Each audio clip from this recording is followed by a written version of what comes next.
Hey there, so I'm super excited to show you Loopy Pro. This is some new software I just downloaded a couple of weeks ago onto the iPad, and I'm super excited about it because it's basically taking thousands of dollars worth of hardware and just putting it into a $20 app that's super portable and expandable, and it's awesome. So before I get into the demonstration, I'll just show you my setup briefly here.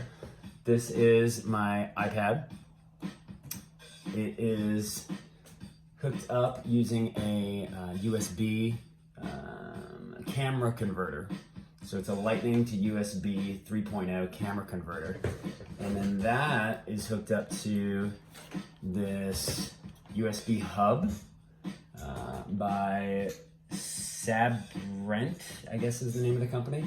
I tried a couple of different USB hubs. This one seems to work, so I kept it.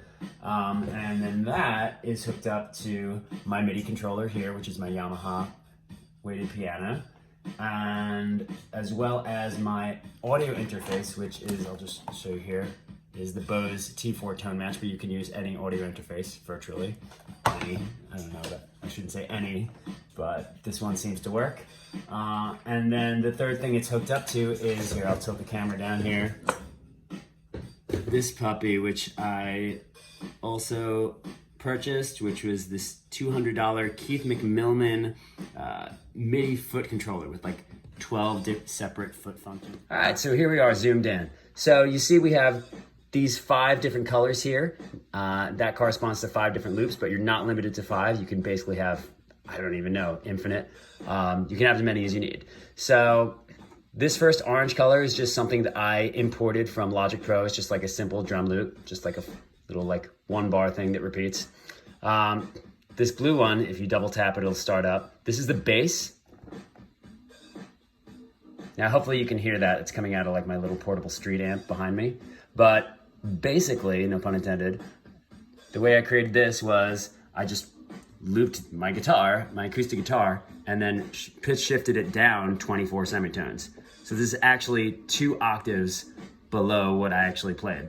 So you can either do it this way. They probably have like, you know, plugins that will do this for you, but this is just the way I chose to create a bass feel. All right, so next loop. Double tap this one to start. This is also acoustic guitar.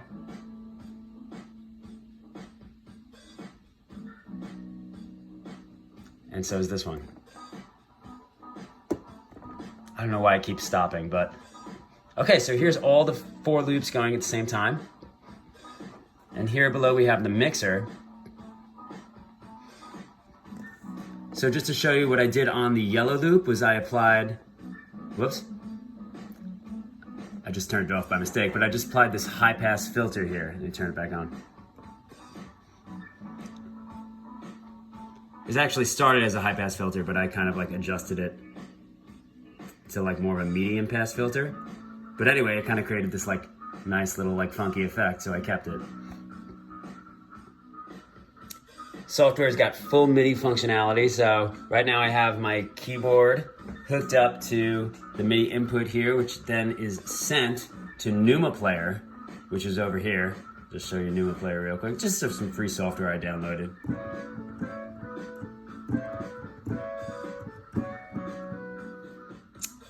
All right, and now for the coolest part for me, and what I think is the biggest game changer about this software, is the MIDI foot controller functionality. So let me show you what I mean. So if we go into edit mode here, there's any number of functions that you can add to basically customize this software to do anything you want it to do with any MIDI foot controller. Okay, so what that did was that added the button. Now you can slide this to anywhere you want. And then boom, so we go in here. These are any of the functions that it can control, which is basically literally anything that the software can do. So let's do something simple. So we're just gonna do a press, and then that'll control the play stop of the target, which we're gonna set a specific clip. We'll say it's gonna be the orange clip. Boom. Now what we're gonna do, we're gonna go to MIDI learn mode. Okay? We're gonna click that button we just created. Now, right now it's listening for MIDI, right? So what I'm gonna do here, boom, and press that first button. okay? It just recognized it. C3, that's the button I pressed, right? Press any other button, corresponds. So in this case, just change to F3. It doesn't matter which button. So we go ahead and exit out of edit mode. And here we are, we're back. So I'm gonna press that same button twice. Boom, just stop the drums. Press it again twice, drums start back up. You can apply that to literally any of these functions. And it's not just buttons, it's faders, it's all sorts of different things. You can hook up expression pedals. Literally the MIDI functionality of this thing is limitless. Oh, and anything you did, in case you screw up, you can always undo and redo. So that's it, guys. I hope you enjoyed that quick little tutorial. There's so much more that I didn't even discuss, a lot of which I don't even really understand yet. This software is so insanely customizable, but the user interface is so friendly.